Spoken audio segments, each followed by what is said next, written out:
Čau lidi, vítám vás u dalšího videa, u další série videí, která bude o tom, jak si sám člověk může obložit koupelnu. Pokusím se vám předat vlastně zkušenosti za 10 let obkladačiny a uvidíme, jestli vám to k něčemu bude. Já doufám, že jo. Uděláme to pěkně postupně, jako sérii, takže dneska se podíváme na to, jak se připravuje koupelna, jak si to tady vyměříte, jak se napenetruje koupelna, jak se udělá hydroizolace ve sprše, aby jsme to měli připravený zkrátka na zítra, aby jsme mohli začít tady pěkně odkládat. Předem se omlouvám za ozvěnu, je to tady prázdný, jsou to zatím holobity prostě nedodělaný, takže tady není moc věcí, které by lámaly ten zvuk, proto to bude asi znít dost hrozně, ale to nějak zvládneme. Naštěstí to, co tady říkám, není tak moc důležitý, aby to zkazilo hodnotu videa. Pustíme si nějakou hudbu, budeme dělat, co se mu říká, budeme dělat timelapsový záběry tady, jak já to tady všechno udělám a něco z toho vznikne. Jedna z nejdůležitějších věcí samozřejmě v koupelně nový je mít vymyšlený to, jak to bude. V tomhle případě si to vymysleli tady majitelé budoucí tady toho bytu. Tady je to takový klasický standard, takže do 120 výška všude takhle kolem dokola. Jenom tady ve sprše, tady obrovská sprchová vanička, tak tam to bude do stropu prostě. Stropy zase naopak jsou tady strašně vysokánský, jo. Takže to bude zase naopak dost zajímavý. Lavostři, noták, prostě bílá plocha, to nezaostří nic, tyjo. Už. No, jinak tady nic moc není, pár dír, nějaký záchod, prostě klasika. Takže musíme si v první řadě odřezat tady ty mirelony, co jsou tady prostě všude kolem dokola, protože tam samozřejmě potřebujeme dát obklad. A očistíme si nějaký takový ty od té sádry, tady ty kousky, tu špínu, co je tady kolem prostě. A pak se vrhneme na penetraci. Pak se vrhneme na to, si to tady pěkně nalajnovat, uděláme si čárky, kde co bude, a to nepřetáhneme ani s penetrací, ani s tou hydroizolací, aby to zase šlo potom dotřít tou barvou, až se tady bude malovat. Tak, to je asi všechno, jdem na to.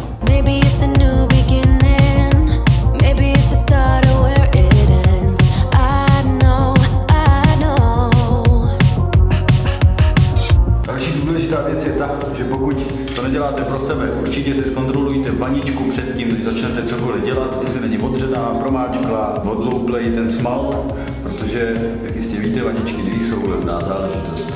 Tady je vanička v pořádku, takže tady pak přikryjeme a je to. A když si potřebujeme odřezat tady tu pěnu, porendat tady ty dřevěné klíny, tam je drží jako fakt hnusně.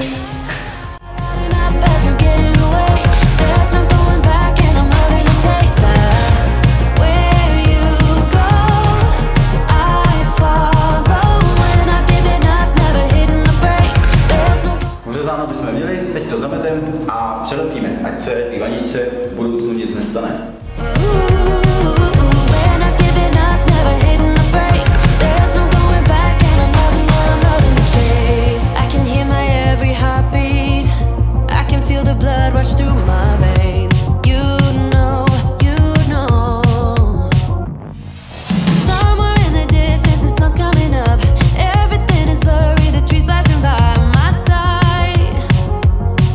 Teď si uřízneme kousek aramely, jak se toho říká, takový ten pařížský přikrývací koberec.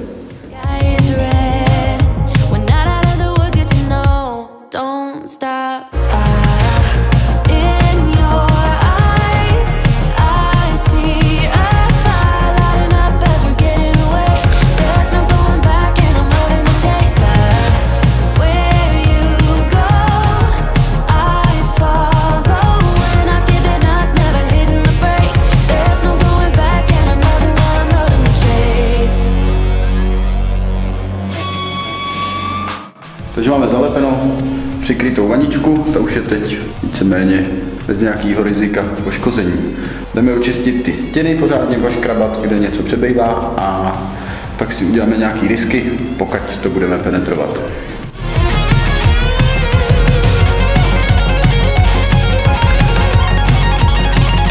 Prostě odstraníte všechno, co by vám mohlo překážet.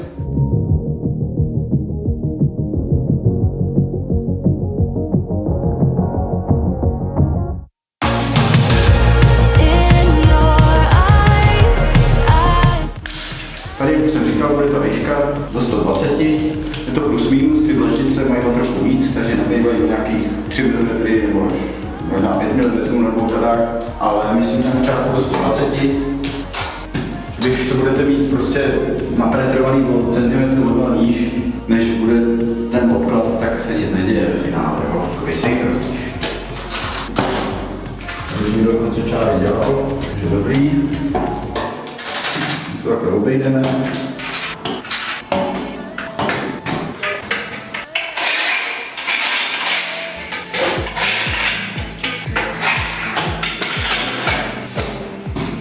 Takový fakt jenom orientační, jo. Tak.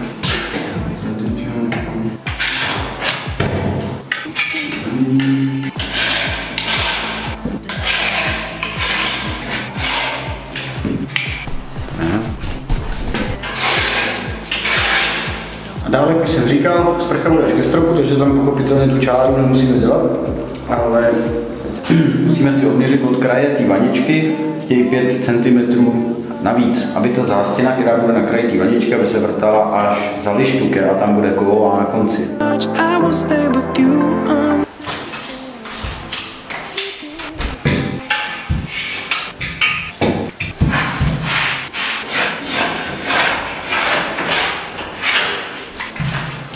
A uděláme si čáru, krásně nahoru a ke stropu. Nebo kam došáme, zase jako jedno to. Ten kousíček nakonec už se odhadne. No, ale tu váhu úplně starožitnou a tu bublinku absolutně nevidím. Já vidím jako odhad, ten takový. To neděláme. Takhle.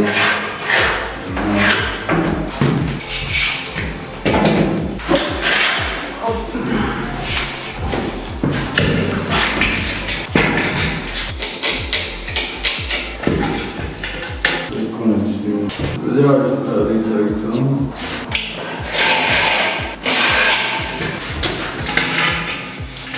Nic tady.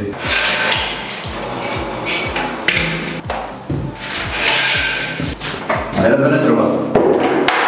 Nenechte se klást, penetrace stačí úplně jakákoliv prostě hloubková penetrace. Stavebně si nasát trošky, i když máte normálně zděný zdí, jako jsou tady normální umítkou nebo štukem.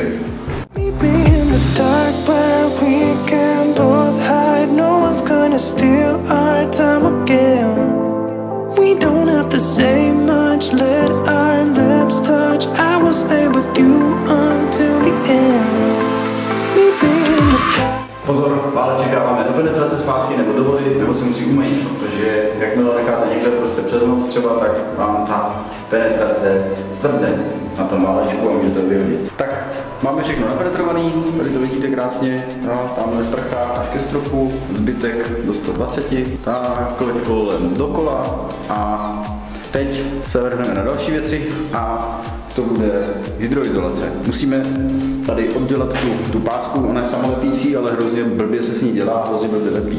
Takže tam dáme normálně tu hydroizolaci, což je taková ta guma v kýbli, je to strašně drahý, ale opravdu je to důležitý kór do té sprchy prostě dát. A takže to tam dáme, krásně dolů ji napatláme a k tomu to ještě přilepíme tou samolepící gumou, co je kolem té vany. Uděláme to takhle kolem dokola i tady po zemi.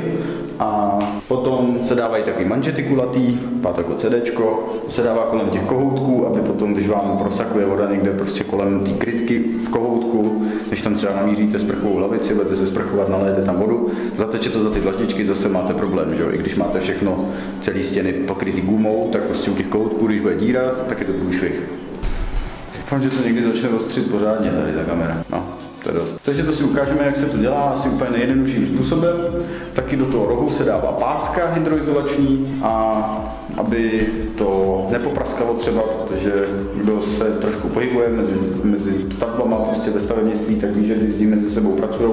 Když je prostě sádrož a normálně zděná cihlová zeď, tak by ta guma nemusela to vydržet vlastně to, jak to pracuje mezi sebou, jak se to různě pne. A navíc je to novostavba, takže všechno si bude sedat, všechno bude praskat v rohách, proto se dává do rohu běžně takhle ten akryl, zvlášť teda, když je to sádrokarton zeď. A aby to vydrželo, ta guma, aby to mělo furt ty vlastnosti těsnící i v tom rohu, tak se tam právě dává ta páska. To si ukážeme za chviličku. Tak, hydroizolaci máme tady. Já mám tady takovou žlutou teď. Dávají se 2 vrstvy, a to z toho důvodu, že někdy se stane, že to dělá jako bublinky různě na povrchu, různě nějaký kamínky, když máte v tom štuku třeba, tak to vyleze a ta vrstva tam není dostačující, takže se pak přidává ještě druhá vrstva přes to se jenom válíčkem přejde po druhý, to uvidíte všechno. A tady, aby jsme to poznali a také, aby se to nemohlo šidit, tak máme první právě žlutou a druhá je modrá. Tu uvidíte zase v dalším videu, v dalším díle, protože to už budeme dělat současně s tím, že tady začneme nějakou stěnu pěkně odkládat. Tak a teď přilepíme vlastně tady ty pásky dole, co jsou kolem té vaničky a tady kolem na podlaze, aby prostě to bylo všechno utěsněné, tak jak má být.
Hotový, vaničku takhle pěkně izolovanou, kolem dokola ještě přijde ta páska takhle nahoru, v tom rohu, až skoro ke stropu a ty 2 kulatý manžety, těsnící takový kroužky kolem těch koutků vlastně budoucích. Nicméně jde to takhle dělat žicí, samozřejmě se dá použít všechno možný, nějaká špachtle.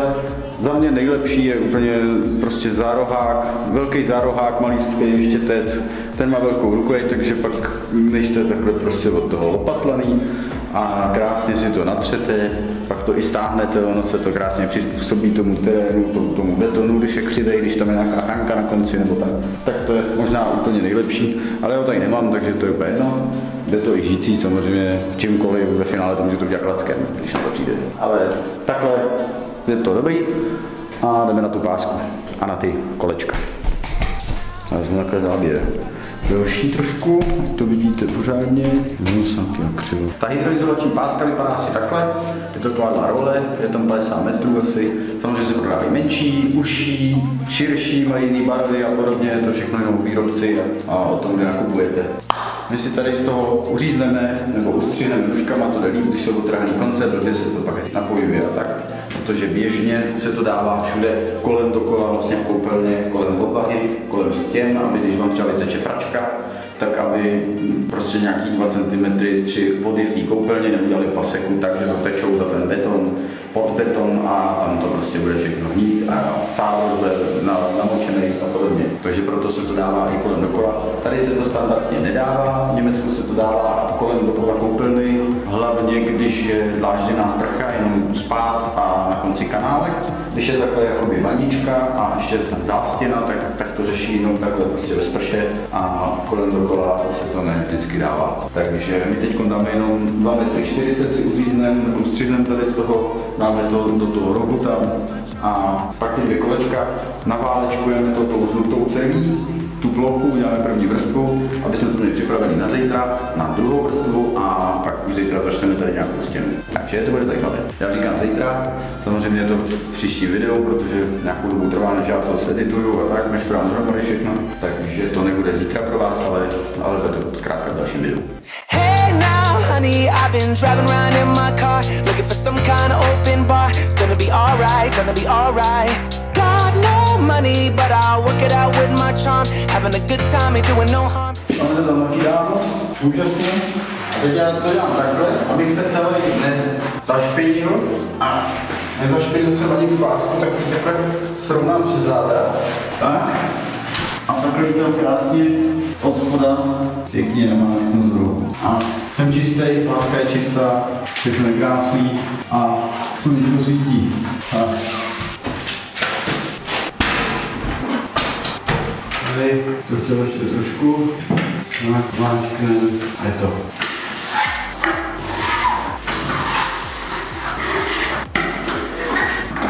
Nechceme tam mít žádný nálitky, aby jsme to potom nemuseli zase řešit, až tam dáme dlaždičky, že to bude šišatý.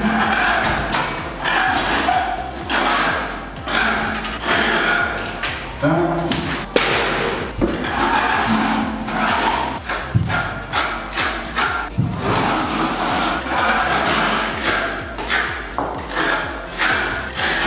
Všechno uhladit, záhnout a je to.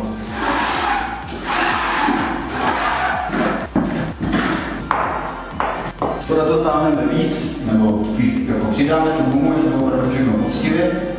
Tam je to nejdůležitější za prvý.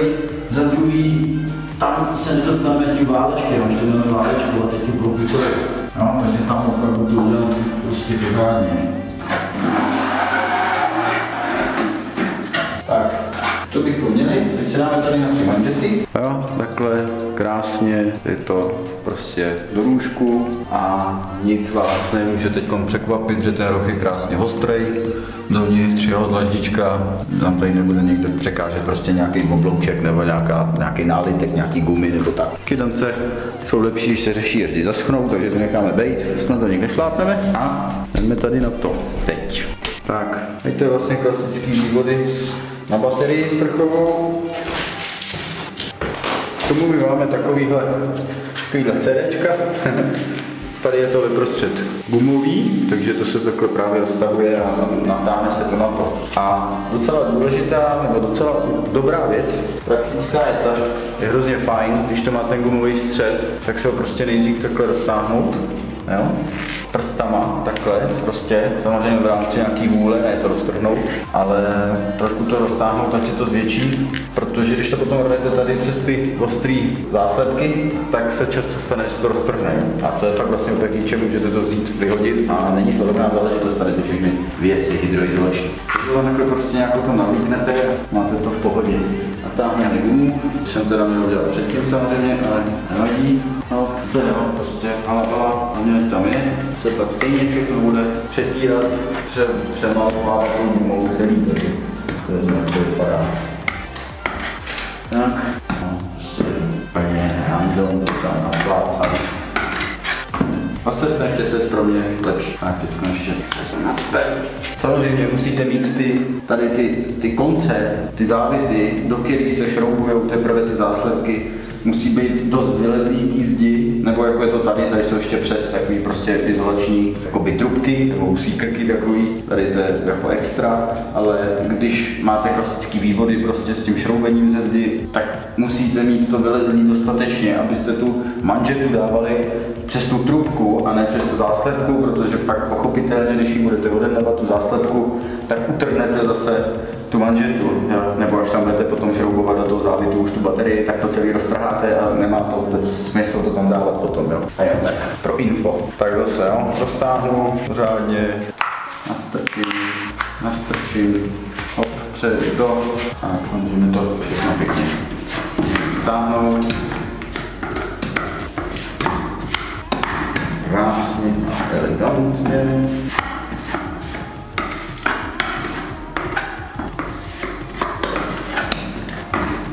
A zase teď, protože se tam nedostanu s tím válečkem, tak to můžu tak jako pro dobrý pocit, aby to opravdu bylo všude, to takhle přepatlat si do čista, nebo do špinava. No, to prostě nějak to celý srovnat s tím. Tak, to bychom měli. Ukážu, jo, takhle krásně, je to tam. Je to prostě zaizolovaný, dokonale, nic nás nemůže překvapit. No? A teď to už vlastně jenom natřeme tím válečkem celý na žluto a to mít fertik. Tak, všechno začínám zvolen tak, čilná. Jdem na to. Máme tady krásný váleček nový a máme se do práce. Táhneme ten váleček. Ještě jako pakárna. Některý lidi to řeší tak, že to vyřeší.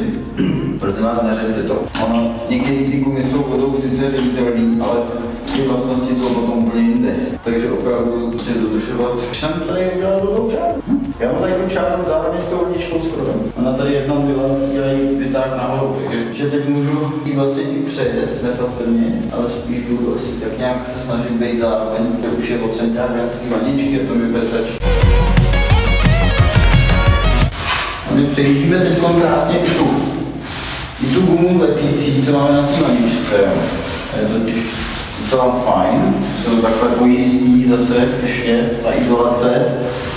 A pak se fakt to nemůže stát, že by nám něco proteklo pod tu vaničku třeba pozdě, jo? Nebo se ta vlhkost tam prošla. Já vím, malíři by mi řekli, máš začínat od zhoda blbečku, protože pak ti to nebude padat na to hotový, že jo? Já vím, ale prostě nevím proč. Vždycky začnu od spoda. Ale tady to není žádná pohledová věc. Když to trošku někde taky dáte, bude tam nějaký kopeček nebo vlnka, tak to pak nevadí.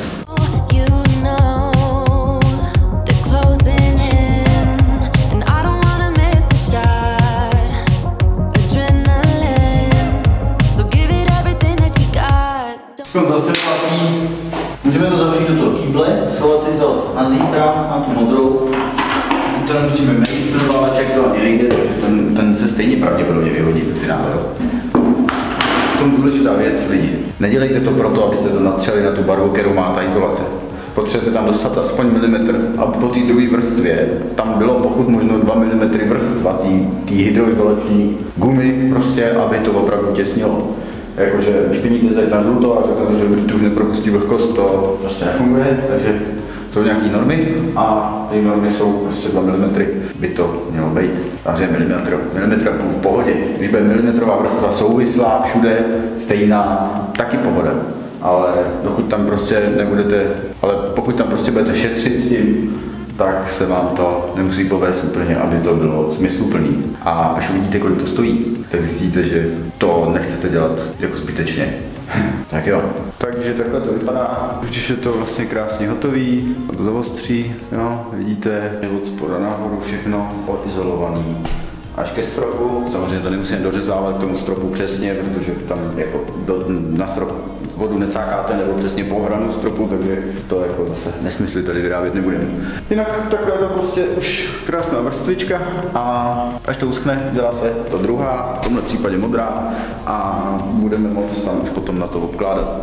Ale my zítra teda pro vás v dalším díle začneme nějakou stěnu, nebudeme moc teda ty stěny, které navazují na tohle, protože ten se bude to dělat do té izolace modrá, tady taky, takže začneme asi pravděpodobně tady tou stěnou, možná tamhle s tím výklenkem, tam je sifon na pračku a voda na pračku, 2 zásuvky, klasika, protože sušička, pračka, každá má zvlášť čistič pravděpodobně, tak proto jsou tam takhle krásně 2 a začneme asi prostě tady tou stěnou, příště to uvidíte v dalším díle, rozměříme to celý, jak to bude tady vypadat, aby jsme prostě věděli, který dlačičky, kam, který dořez, kolik a tak dále.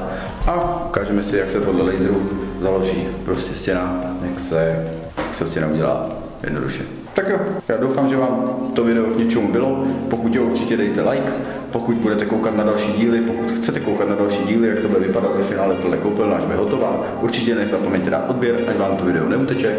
A sdílet to všude, kde se dá. Moc mi tím pomůžete a mějte se krásně, vidíme se u dalšího videa. Já vás týmu. Čau.